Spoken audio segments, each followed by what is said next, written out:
Voilà, donc troisième colloque de la semaine. Le CEA Cadarache, évidemment, participe à l'organisation. Est-ce que vous pouvez nous en dire un peu plus sur cette co-organisation ?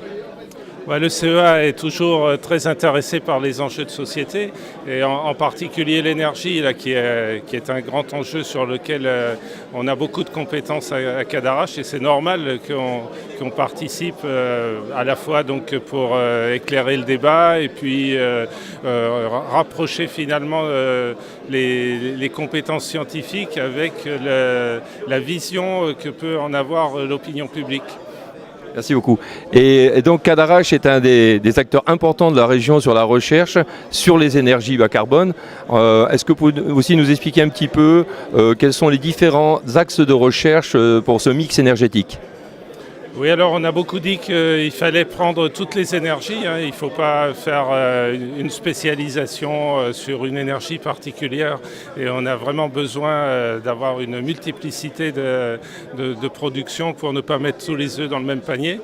Alors à Cadarache, on a une grande tradition sur le nucléaire, qui est quand même une énergie de base sur laquelle on a tout intérêt à asseoir en fait, notre développement futur, y compris d'ailleurs avec de nouvelles recherches sur du nucléaire dit de 4e génération, comme on le fait par exemple sur le projet Astrid.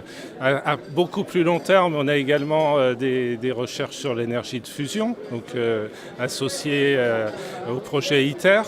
Et puis, de façon pragmatique, on a également développé des plateformes sur les énergies renouvelables, essentiellement le solaire et la biomasse, et puis également sur tout ce qui est économie d'énergie dans l'habitat. Bon, et je pense qu'on a vraiment un panorama multiple qui nous permet de répondre aux enjeux de la loi sur la transition énergétique. Merci beaucoup.